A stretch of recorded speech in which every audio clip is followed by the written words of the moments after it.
नमस्कार, मैं हूं संजीव त्रिवेदी। अयोध्या में एक धार्मिक कार्यक्रम होना है 22 जनवरी को, लेकिन उसके आसपास की जो राजनीति है उसे भी आप बखूबी महसूस कर सकते हैं। रामेश्वर चौपाल बिहार से आते हैं, न्योता लेकर नीतीश कुमार और लालू जी के लिए पटना में बैठे हैं। समय नहीं मिला है लेकिन निमंत्रण देकर आएंगे। इसी तरह निमंत्रण 22 तारीख अयोध्या में मौजूद रहने के लिए देश भर में बांटे जा रहे हैं।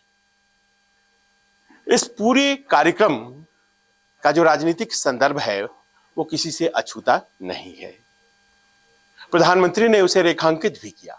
आज केरल में थे, केरल के त्रिशूर में, और उन्होंने एक बात कही जिसका मतलब बहुत दूर तक जाता है। उन्होंने कहा जो इंडी गठबंधन है, जो इंडिया अलायंस है, वो दरअसल धार्मिक आस्थाओं को ठेस पहुंचाता है। ये बात जो स्थानीय मंदिरों को लेकर कुछ विवाद है, सबरीमाला जैसे, उनको लेकर कही गई बात है, लेकिन बात दूर तक जाती है।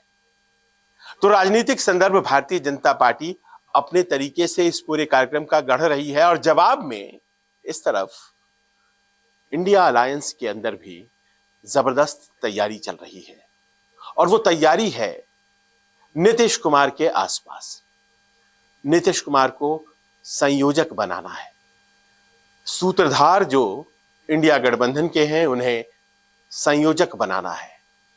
ऐसी धारणा इस गठबंधन के गठन की शुरुआत से ही थी, लेकिन ये संभव नहीं हो पाया था। लेकिन अचानक सब कुछ आखिरकार इस तरह से क्यों बनने लग गया है कि नीतीश को संयोजक, कन्वीनर बना ही दिया जाए। और क्या ये जुड़ा हुआ है उस नेतृत्व परिवर्तन से जो जेडीयू में हुआ है? यह अपने आप में एक ऐसा सवाल है जिसका उत्तर जाने बगैर सभी इंडिया अलायंस के जो दल हैं वो चाहते हैं कि नीतीश को संयोजक बना दिया जाए।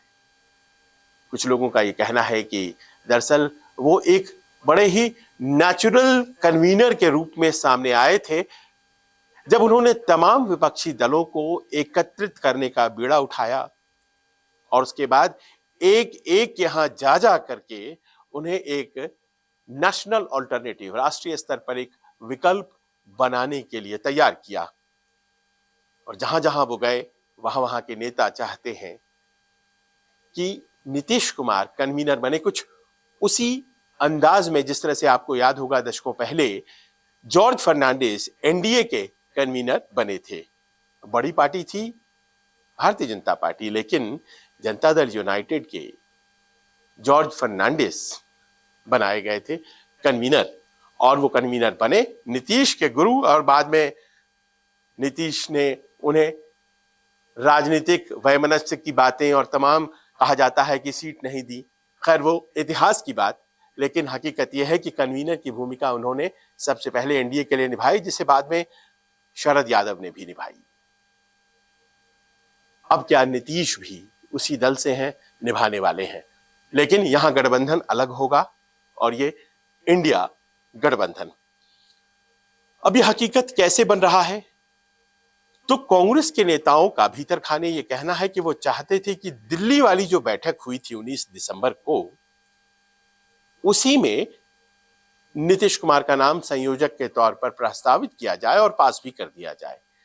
लेकिन वो हो ना सका क्योंकि ममता बनर्जी ने अलग से कन्वीनर के तौर पर मल्लिकार्जुन खड़गे का नाम रख दिया। कुछ लोग कहते हैं प्रधानमंत्री के तौर पर भी रख दिया, और केजरीवाल ने उनका समर्थन कर दिया। चूंकि वो आखिर में बोल रही थी, किसी ने कोई प्रतिक्रिया नहीं दी और बात आई गई होगी। लेकिन उस बैठक के तुरंत बाद प्रेस कॉन्फ्रेंस के लिए नीतीश कुमार नहीं रुके, लालू भी नहीं रुके, दोनों चले गए और कहा जाने लगा कि नाराज हैं दोनों। खबरें ये भी आई कि राहुल गांधी ने दोनों से बातचीत की, खासतौर पर नीतीश कुमार से, और उसके बाद नीतीश कुमार का बयान आया कि वो नाराज नहीं है। और उसके बाद आपने देखा कि किस तरह से घटनाक्रम जनता दल यूनाइटेड में नेतृत्व परिवर्तन का घटा। पर कहीं ना कहीं वो संयोजक वाली बात सबों के दिमाग में घूम रही थी। क्या ललन सिंह इस वजह से हटाए गए कि उन्होंने नीतीश के लिए तरीके से लॉबी नहीं की इंडिया गठबंधन के लोगों के साथ? क्या ललन सिंह किसी के प्रभाव में थे और उन्होंने नीतीश को कन्वीनर क्यों नहीं बनवाया? ये सब बातें भी पटना में होने लगी। आज जबरदस्त चर्चा थी कि कभी भी घोषणा हो जा सकती है। एक वीडियो कॉन्फ्रेंसिंग होगी और वीडियो कॉन्फ्रेंसिंग में तमाम नेता जो कि इंडिया गठबंधन के नेता हैं वो बैठेंगे और फिर वो तय कर देंगे कि नीतीश कुमार संयोजक इंडिया गठबंधन के बनाए जाते हैं। साथ ही यह भी कहा गया कि जो इंडिया गठबंधन है उसके चेयरपर्सन के तौर पर मल्लिकार्जुन खड़गे, जिनका नाम ममता बनर्जी और अरविंद केजरीवाल ने 19 दिसंबर वाली बैठक में लिया था, उन्हें चेयरपर्सन बनाया जाएगा। ये दो फैसले हो सकते हैं, लेकिन ये बैठक तो नहीं हुई। कहीं कोई दिक्कत है क्या, उसके बारे में भी आपको बताएंगे। लेकिन इसकी शुरुआत कैसे होती है? तो वो शुरुआत इस तरह से हुई कि राहुल गांधी की भारत न्याय यात्रा निकलने वाली है और ये भारत न्याय यात्रा उन इलाकों से होकर गुजरती है जहां गठबंधन के साथी सत्ता में हैं। आप चाहे बात पश्चिम बंगाल की कर लें, बात आप चाहे बिहार की कर लें, झारखंड की कर लें, और इस तरह से वो गुजरती हुई महाराष्ट्र तक पहुंचती है जब, तो कई राज्यों में गठबंधन सहयोगी हैं और कांग्रेस की ये कोशिश है कि इस यात्रा के दौरान जो एकजुटता का वातावरण बनाने की कोशिश की जा रही है उसमें खलल न पड़े। और ऐसे में जरूरी था कि नीतीश कुमार की जो नाराजगी है कन्वीनर के पद को लेकर, उसे कंटेन किया जाए। और शायद यही वजह है कि राहुल गांधी के इशारे पर सलमान खुर्शीद कहा जाता है नीतीश कुमार के संपर्क में आए। बताया यह भी जाता है कि नीतीश तैयार तो हमेशा से थे, लेकिन हामी उन्होंने भरी और उसके बाद यह जिम्मा उद्धव ठाकरे शिवसेना के, हालांकि पार्टी बट गई, लेकिन शिवसेना के उद्धव ठाकरे ने अपने हाथ में लिया और उन्होंने अलायंस से बात करनी शुरू की। उन्होंने बात किया लालू प्रसाद यादव से, सहर्ष तैयार थे। उन्होंने अरविंद केजरीवाल से बात की क्योंकि उन्होंने ही मल्लिकार्जुन खड़गे का नाम लिया था। उन्होंने केजरीवाल से बात की, केजरीवाल भी तैयार, कहा जाता है उन्होंने ममता बनर्जी से भी बात की। और इन सब की बातचीत के बाद ये तय हुआ कि एक वीडियो कॉन्फ्रेंसिंग की जाए। बाकी के सारे नेता और दल जो कांग्रेस के प्रभाव में थे उससे प्रत्यक्ष अप्रत्यक्ष तरीके से कांग्रेस ने तैयार कर रखा ही है, चाहे वो डीएमके की बात हो या फिर लेफ्ट की बात हो। तो ऐसे में नीतीश कुमार को बनाया जाए, पर अचानक एक खबर आ गई है और वो खबर ये है कि नीतीश के संयोजक बनने को लेकर भले ही सब तैयार हो, ममता बनर्जी तैयार नहीं है। बंगाल की मुख्यमंत्री और अहम घटक तृणमूल कांग्रेस की सुप्रीमो ममता बनर्जी नीतीश के नाम पर तैयार नहीं है। और ये जानकारी जैसे ही आई है उसके बाद अब ये प्रश्न उठने लगा है कि क्या नीतीश कुमार ये संयोजक बनने पर एक बार फिर से ग्रहण लग गया है। ये जानकारी सूत्रों के हवाले से है, साफ तौर पर किसी ने हाँ या ना नहीं कहा है तृणमूल कांग्रेस की तरफ से, लेकिन ये बात तो सबको पता है कि संयोजक के नाम पर और प्रधानमंत्री के चेहरे के तौर पर किसी को प्रोजेक्ट किया जाए और ममता बनर्जी को इसके लिए कंसीडर न किया जाए, इसके लिए तो तृणमूल हमेशा से तैयार नहीं था। अब ये कन्वीनर का जो पद है, कहीं ये पद और उस पर बैठने वाला व्यक्ति ही इंडिया गठबंधन की पहचान तो नहीं बन जाएगा। ये अंदेशा उनको है जो कि प्रधानमंत्री के चेहरे के तौर पर इंडिया गठबंधन में पहचाने जाना चाहते थे।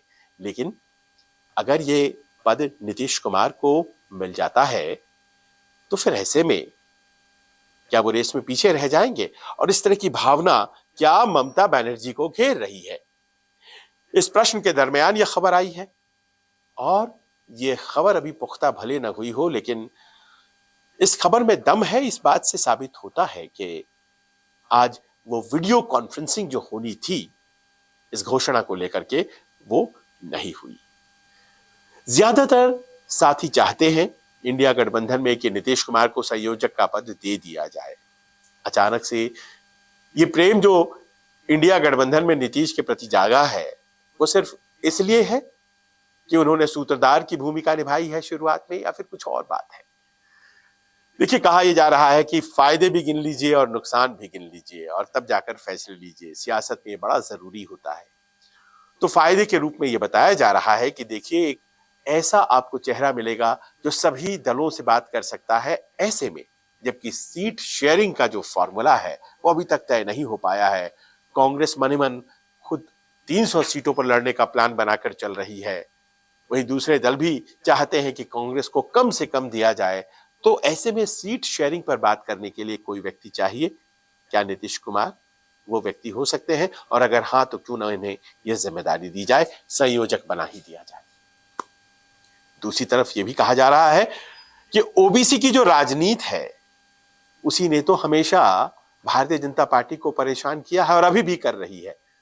तो ओबीसी की राजनीति अगर करनी है, मंदिर की राजनीति के जवाब में वो जो कमंडल और मंडल के बीच का जो द्वंद्व बनाने की कोशिश की जा रही है, हालांकि भारतीय जनता पार्टी में भी कई ओबीसी नेता और जो गैर यादव गैर कुर्मी ओबीसी हैं उनके इनके समर्थक हैं, लेकिन बावजूद इसके कमंडल और मंडल वाली जो राजनीति है वो होल्ड करती है। तो ऐसे में एक पहचान रखने वाले ओबीसी चेहरे को सामने लाया जाए संयोजक के तौर पर, और इसका लाभ इंडिया गठबंधन को होगा। व्यूह रचना ये भी रची जा रही है। पर उससे ज्यादा बड़ी बात ये कही जा रही है कि नीतीश कुमार का जो पॉलिटिकल बिहेवियर है वो बहुत प्रेडिक्टेबल नहीं है। आप उसके बारे में कुछ कह नहीं सकते हैं। अध्यक्ष पद अपने हाथ में एक बार फिर से लेकर उन्होंने कहीं ये संदेश तो नहीं दे दिया है कि उनकी अवहेलना अगर हुई तो विकल्प के तौर पर एनडीए तैयार है। क्या वो कुछ ऐसा भी कर सकते हैं, किसी को पता नहीं है। और यही एक डर है जिसने सबको मजबूर किया है कि वो आगे आए और नीतीश कुमार को कन्वीनर के तौर पर स्वीकार करें। ममता बनर्जी को क्या मना लिया जाएगा, आने वाला वक्त बताएगा। सबसे ज्यादा राहत बताई जा रही है कि आरजेडी को होगी। ऐसा क्यों है? क्योंकि कहा यह जा रहा है कि अध्यक्ष बनने के तुरंत बाद अब यह चर्चा बहुत तेजी से पटना की सत्ता गलियारों में फैलने लग गई कि कहीं नीतीश कुमार अर्ली पोल्स यानी कि विधानसभा चुनाव समय से पहले कराने के मूड में तो नहीं है। वो बार बार इस बात को लेकर एक माहौल बनाने में आगे रहते हैं कि मैंडेट डिसाइसिव होना चाहिए। 2020 में उनके पास मैंडेट डिसाइसिव नहीं है। 40-42 विधायक 243 सीटों वाली असेंबली में, और ऐसे में वो मुख्यमंत्री अगर बने हुए हैं तो ये कुर्सी का बार बार हिलना उन्हें पसंद नहीं है। नीतीश कुमार इस मिजाज के नहीं है।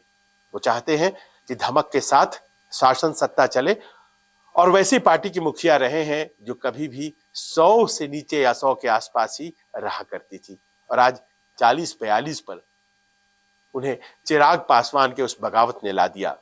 तो ऐसे में वो चाहते हैं कि फ्रेश मैंडेट ले लिया जाए और लोकसभा के साथ विधानसभा के चुनाव करा दिया जाए। ऐसा बहुत से लोगों का पटना में कहना है, और वो इसे गंभीरता से मानते भी हैं कि नीतीश कुमार ऐसा कर सकते हैं। और अगर ऐसा होता है तो आरजेडी के लिए ये बड़ी मुश्किल की बात होगी, क्योंकि 80-82 विधायकों के साथ कौन जाना चाहेगा चुनाव में, जबकि चुनाव में अभी भी कम से कम 1.25 साल का वक्त बाकी रहता है। लिहाजा आज जब ये बात पूछी गई तेजस्वी यादव से, बोध गया में थे, कि आपको क्या लगता है कन्वीनर अगर बनाए जाते हैं, तो उन्होंने कहा बहुत अच्छा होगा, ये सहर्ष स्वीकार। राष्ट्रीय राजनीति में नीतीश कुमार चले जाएं और वहां चुनाव लड़ने लड़ाने में व्यस्त हो जाए, आरजेडी बखूबी चाहेगी, और एक राहत की सांस आरजेडी के लिए हो जाएगा। आरजेडी के साथ एक ये भी पेच फंसता है कि दरअसल 2025 में जो चुनाव होने वाले हैं उसमें खुद नीतीश कुमार ने कह रखा है कि वो तेजस्वी को अपना उत्तराधिकारी घोषित करेंगे। अगर ये चुनाव पहले हो जाते हैं तो उत्तराधिकारी घोषित करने का दबाव नीतीश कुमार पर शायद ही हो।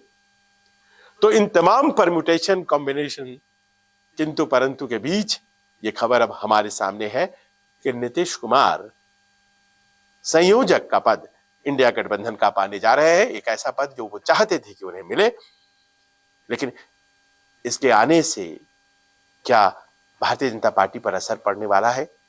क्या भारतीय जनता पार्टी को जो चैलेंज इंडिया गठबंधन से मिलने वाला है वो और ज्यादा प्रखर हो जाएगा? देखिए, भारतीय जनता पार्टी जाहिर है इसको मानकर चल रही है कि ऐसा कुछ भी नहीं होने वाला है, लेकिन नीतीश कुमार की गुणागणित और अपने आप को कायम रखने में और सबों की ताकत को जोड़ करके एक मजबूत ताकत बनाने में जो महारत है उसे भारतीय जनता पार्टी बखूबी जानती है। प्रधानमंत्री मोदी ने अभी पिछले दिनों मीडिया को दिए एक इंटरव्यू में कहा था कि गठबंधन के दल दरअसल देश को नुकसान पहुंचाते हैं। पिछले 30 साल उन्होंने नुकसान पहुंचाया है। उनका इशारा इंडिया गठबंधन की ही तरफ था और जाहिर है कि गठबंधन को इस तरह से बनाकर आगे ले जाने में नीतीश कुमार को महारत हासिल है, एक्सपर्टीज है। तो ये क्या इस बात को ध्यान में रखते हुए प्रधानमंत्री ने कहा था? आप क्या समझते हैं? आप भी हमें बताइए। नीतीश कन्वीनर बनकर आते हैं तो फिर आगे की क्या रणनीति होती है, इस बारे में हम आपको आगे बताएंगे। फिलहाल इस पूरे वीडियो के बारे में अपने कमेंट्स हमसे जरूर साझा कीजिए। धन्यवाद और नमस्कार। नमस्कार, मैं हूं मानक गुप्ता। अगर आपको हमारा ये वीडियो पसंद आया हो तो इसे लाइक और शेयर जरूर करें और हाँ, हमें सब्सक्राइब और फॉलो करना ना भूलें ताकि आप देश और दुनिया की कोई खबर मिस ना करें। तो जुड़े रहिए हमारे साथ और देखते रहिए News 24।